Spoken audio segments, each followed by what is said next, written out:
Hello students, मैं देशमुख सिंह आप सभी का मेरे YouTube चैनल पर स्वागत करता हूं। आज की क्लास में हम बात कर रहे हैं ऑक्सीडेशन ऑफ हाइड्रोकार्बन्स की, और हाइड्रोकार्बन्स में से भी हम बात कर रहे हैं ऑक्सीडेशन ऑफ एल्कीन्स की। तो आइए वीडियो के माध्यम से इसे समझने का प्रयास करते हैं। जब हम बात करते हैं ऑक्सीडेशन ऑफ एल्कीन की, तो हमने ये देखा था कि ऑक्सीडेशन जो प्रोसेस होती है वो addition of oxygen, removal of hydrogen, removal of electrons, increment in the oxidation number of any particular atom और increment in the oxidation level of a particular compound during the reaction. अगर हम बात करें alkene के oxidation की, तो alkene के oxidation करने के कई मेथड्स हो सकते हैं। मैंने आपके सामने यहाँ पर 6 मेथड लिख रखे हैं। तो देखिए, सबसे पहला जो मेथड होता है एल्कीन के ऑक्सीडेशन का, वो होता है एपॉक्सीडेशन। और वो एपॉक्सीडेशन किसकी सहायता से किया जाता है? किसी पर एसिड की सहायता से किया जाता है। और एपॉक्साइड रिंग का फॉर्मेशन होता है। Addition of oxygen will takes place in this reaction, so it is called oxidation of alkene. कोई भी पर एसिड हम यहाँ काम में ले लेते हैं। फॉर एग्जांपल, ये पर एसिड जो जनरली होता है वो MCPBA होता है। MCPBA क्या है? Meta-chloroperbenzoic acid. देखिए, मेटाक्लोरोपरबेंजोइक एसिड का मतलब ये आपका बेंजोइक एसिड है, और पर लगाना है तो एक ऑक्सीजन और आ गई, ये हो गया पर बेंजोइक एसिड। और इसकी मेटा पोजीशन पर क्या लगा दे? हम क्लोरीन लगा दें तो ये आपका बन जाता है MCPBA, जो कि हमारा मेटाक्लोरोपरबेंजोइक एसिड है, जो ऑक्सीडेशन का काम करता है। ये रिएक्शन जो होती है वो स्टीरियो स्पेसिफिक होती है। स्टीरियो स्पेसिफिक रिएक्शन से मतलब ये है कि जो एल्कीन की स्टीरियोकेमिस्ट्री रिएक्टेंट में दी हुई रहती है वो प्रोडक्ट में मेंटेन होती है। क्या मतलब हुआ इसका? यदि एल्कीन की स्टीरियोकेमिस्ट्री मान लीजिए रिएक्टेंट में सिस है, तो प्रोडक्ट में भी वो एल्कीन की जो स्टीरियोकेमिस्ट्री है वो कैसी रहेगी? सिस रहेगी। यदि एल्कीन की केमिस्ट्री ट्रांस है एज ए रिएक्टेंट, तो प्रोडक्ट में भी एल्कीन की स्टीरियोकेमिस्ट्री ट्रांस होगी। जब हम बात करते हैं इसको, आगे हम देखेंगे कि इसकी मैकेनिज्म क्या होती है। हम जनरली ये जानते हैं कि कोई भी एल्कीन जब पर एसिड के साथ रिएक्शन करती है तो उसका एपॉक्सीडेशन होता है, ऑक्सीजन का इंसर्शन होता है, एपॉक्साइड रिंग बनती है। एपॉक्साइड रिंग क्या होती है? 3 membered saturated oxygen containing ring is called epoxide. 3 सदस्यीय ऑक्सीजन परमाणु युक्त वलय को, संतृप्त वलय को हम क्या बोलते हैं? एपॉक्साइड बोलते हैं। ठीक है। अब जब हम जानते हैं कि हमारी जो एल्कीन होती है वो न्यूक्लियोफिलिक नेचर की होती है, और ये हमारा जो पर एसिड होता है वो इलेक्ट्रोफिलिक नेचर का होता है। एल्कीन हमारी कैसी होती है? न्यूक्लियोफिलिक नेचर की। और ये जो MCPBA है वो है आपका कैसे नेचर का? इलेक्ट्रोफिलिक नेचर का। और एल्कीन की न्यूक्लियोफिलिसिटी यदि हम बढ़ाएं इस रिएक्शन में, और पर एसिड की इलेक्ट्रोफिलिसिटी यदि बढ़ाएं, एल्कीन की तो हम क्या बढ़ाएं? न्यूक्लियोफिलिसिटी, और पर एसिड की यदि हम बढ़ाएं इलेक्ट्रोफिलिसिटी, तो इसका रेट ऑफ रिएक्शन, इस एपॉक्सीडेशन का जो रेट ऑफ रिएक्शन है वो बढ़ जाता है। एल्कीन की न्यूक्लियोफिलिसिटी कब बढ़ेगी? जब उस एल्कीन में जितने ज्यादा इलेक्ट्रॉन रिलीजिंग ग्रुप जोड़ दिए जाएंगे उसकी न्यूक्लियोफिलिसिटी बढ़ती हुई चली जाएगी।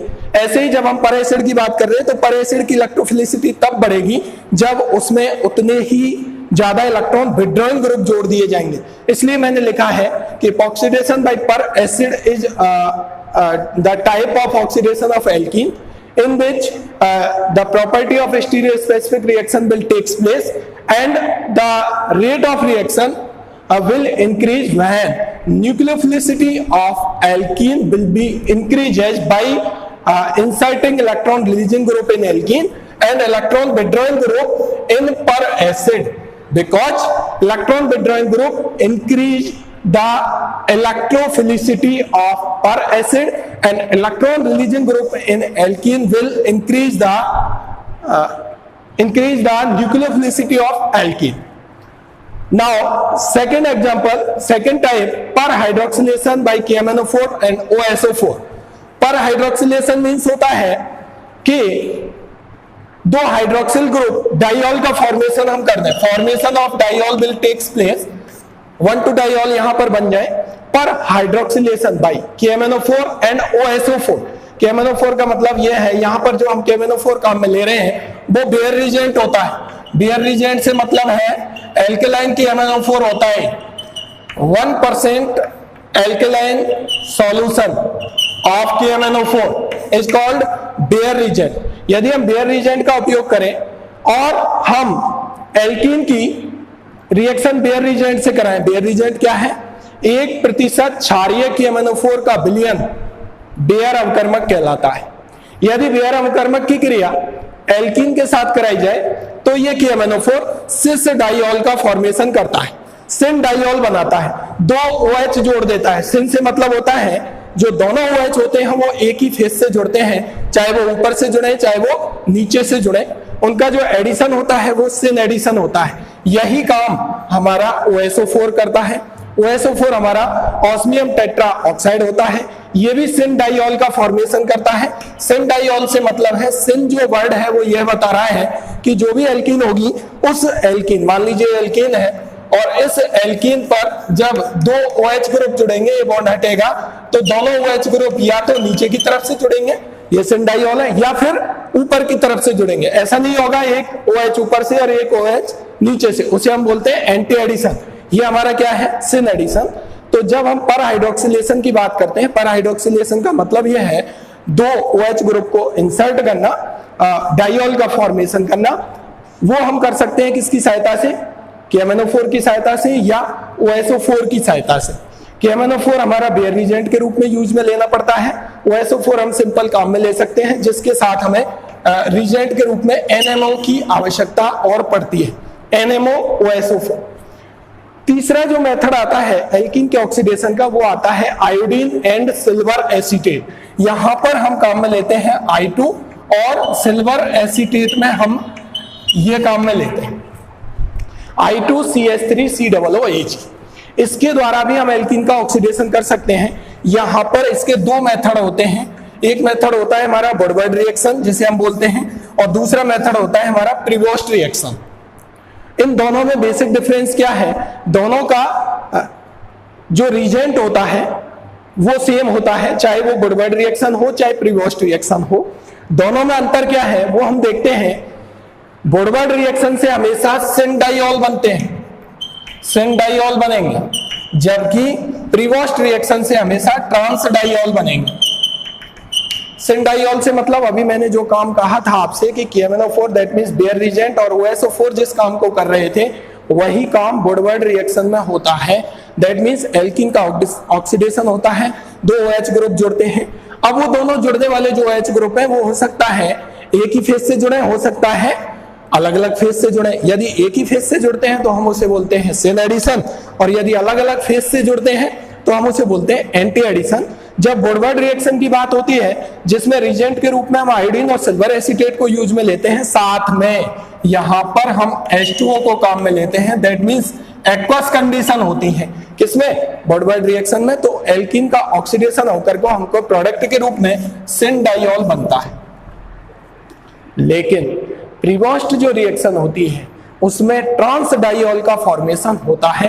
ट्रांस डाइऑल से मतलब यह एक OH यदि नीचे के फेज से है तो दूसरा OH ऊपर के फेज से होगा। एंटी एडिशन होता है, दोनों OH ग्रुप जुड़ते हैं। अंतर क्या है? रिजेंट यही होता है, लेकिन यहाँ पर I2CH3COOH तो होता ही होता है, लेकिन यहाँ पर वाटर होता है तो हम उसे बोलते हैं वुडवर्ड रिएक्शन, सिन डाइऑल का फॉर्मेशन होता है। लेकिन यदि रिजेंट हो I2CH3COOH, लेकिन कंडीशन कैसी हो? Non aqueous.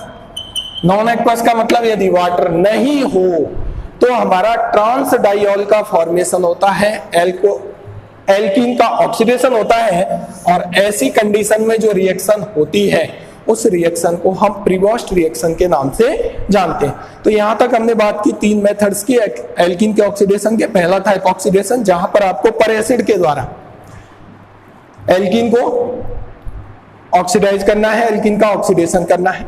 दूसरा मेथड था हमारा KMnO4 OSO4 या वुडवर्ड रिएक्शन। वुडवर्ड रिएक्शन का मतलब I2CH3COOH और इसके साथ वाटर होगा। इन तीनों के साथ हमेशा सिन डाइऑल का फॉर्मेशन होता है।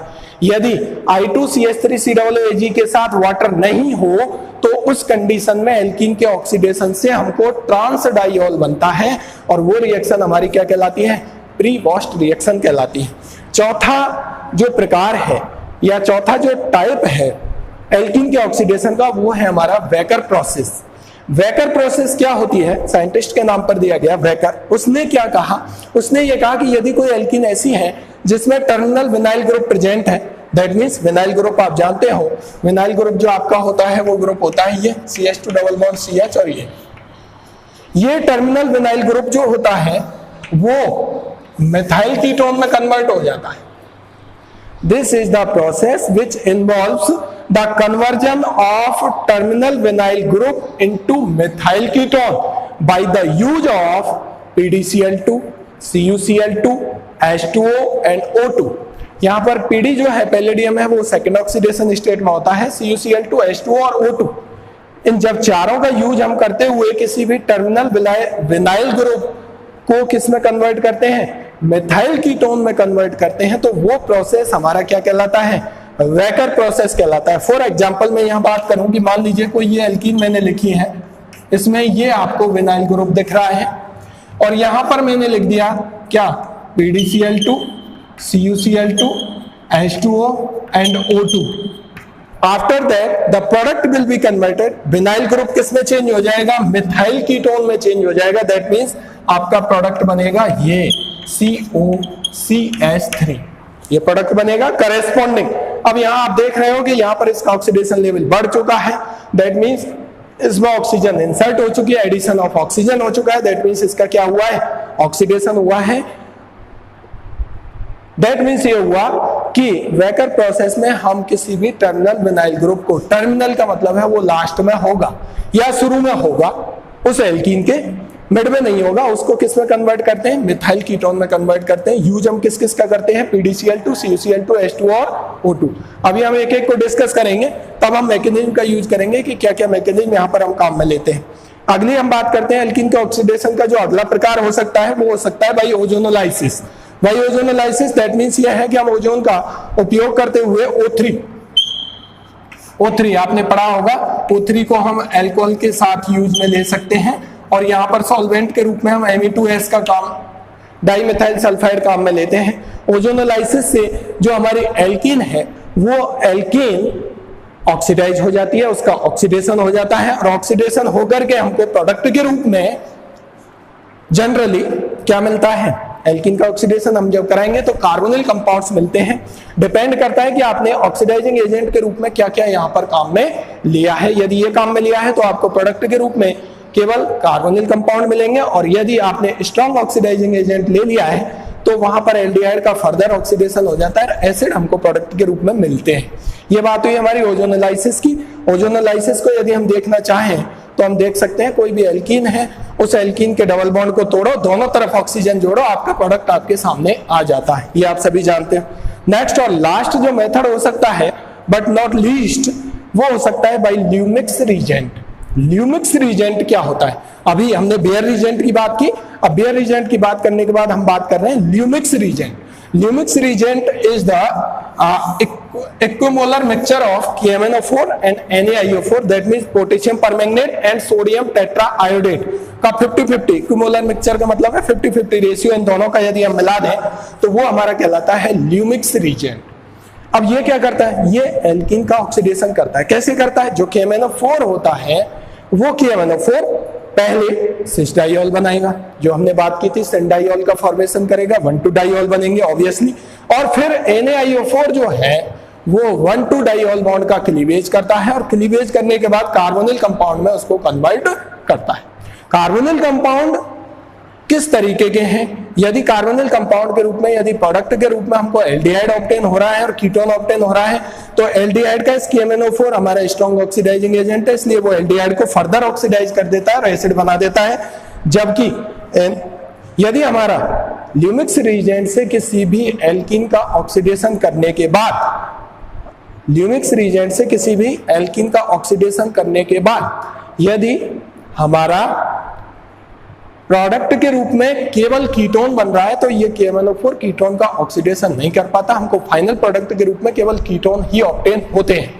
लेकिन यदि ल्यूमिक्स रिएजेंट से किसी भी एल्कीन का ऑक्सीडेशन करने के बाद यदि प्रोडक्ट के रूप में हमको एल्डिहाइड मिल रहा है तो वो एल्डिहाइड उस सॉल्यूशन में एग्जिस्ट नहीं कर पाता, क्योंकि KMnO4 हमारा एक स्ट्रॉन्ग ऑक्सीडाइजिंग एजेंट होता है, वो उस एल्डिहाइड का फर्दर ऑक्सीडेशन कर देता है। और हम सभी जानते हैं कि एल्डिहाइड का जब ऑक्सीडेशन होगा उसमें ऑक्सीजन इंसर्ट होगी तो वो किस में कन्वर्ट हो जाएगा, एसिड में कन्वर्ट हो जाएगा। तो इस तरीके से हम कह सकते हैं कि एल्कीन के ऑक्सीडेशन के ये 6 मेथड्स आपको देखने हैं। एपॉक्सीडेशन बाय पर एसिड, यहाँ पर आपको MCPBA को काम में लेना है जिसका नाम मेटाक्लोरोपरबेंजोइक एसिड है। साथ में आपको H2O2OH- को भी काम में लेना है। ये हाइड्रोजन परऑक्साइड है, परऑक्साइड हम काम में लेते हैं, ये काम में लेंगे हम केवल अल्फा बीटा अनसैचुरेटेड कंपाउंड्स को, ठीक है। पर हाइड्रोक्सिलेशन के रूप में यदि हमें पर हाइड्रोक्सिलेशन करना है तो हम किसको काम में लेंगे, KMnO4। KMnO4 भी नहीं, वो हमारा 1% एल्कलाइन सॉल्यूशन होगा, बेयर रिएजेंट को काम में लेंगे। यदि सिंपल न्यूट्रल मीडियम में KMnO4 काम में लिया गया तो वहां पर 1,2-डाइऑल का फॉर्मेशन नहीं होता, फर्दर ऑक्सीडेशन हो जाता है उसका, और फर्दर ऑक्सीडेशन हो जाने की वजह से हमको प्रोडक्ट के रूप में जो यहाँ पर एल्कोहल मिल रहा था, डाइऑल मिल रहा था, एल्कोहल ना मिल करके क्या बनता है, कार्बोनिल कंपाउंड मिल जाता है यदि न्यूट्रल है तो। इसलिए मैंने कहा KMnO4 का जो यदि हमें सिन डाइऑल बनाना है तो हमें बेयर रिएजेंट यूज में लेना है। OSO4 NMO के साथ हम काम में लेते हैं, वो भी सिन डाइऑल का फॉर्मेशन करता है। वुडवर्ड रिएक्शन जिसकी कंडीशन मैंने आपको बताई थी, आयोडीन के साथ सिल्वर एसीटेट होता है, सिल्वर एसीटेट, और एक्वस कंडीशन में वुडवर्ड रिएक्शन होती है, सिन डाइऑल बनता है। सिन डाइऑल से सिन से मतलब है सेम फेज से, और यदि नॉन एक्वस है आयोडीन और सिल्वर एसीटेट के साथ तो प्रोग्रेस्ट रिएक्शन होती है, ट्रांस डाइऑल बनता है, एक OH अलग फेज से जुड़ता है तो दूसरा OH अलग फेज से जुड़ता है। वेकर प्रोसेस में हम कोई टर्मिनल विनाइल ग्रुप होता है उसको मिथाइल कीटोन में कन्वर्ट करते हैं, यूज हम इसका करते हैं। ओजोनोलाइसिस में हम क्या करते हैं, O3 का यूज करते हुए डबल बॉन्ड को तोड़ करके ऑक्सीजन जोड़ देते हैं और हम प्रोडक्ट बना लेते हैं। ल्यूमिक्स रिएजेंट में हम इन दोनों का यूज करते हुए एल्कीन का ऑक्सीडेशन करते हैं। नेक्स्ट वीडियो में हम बात करेंगे एपॉक्सीडेशन ऑफ पर एसिड की। Thank you.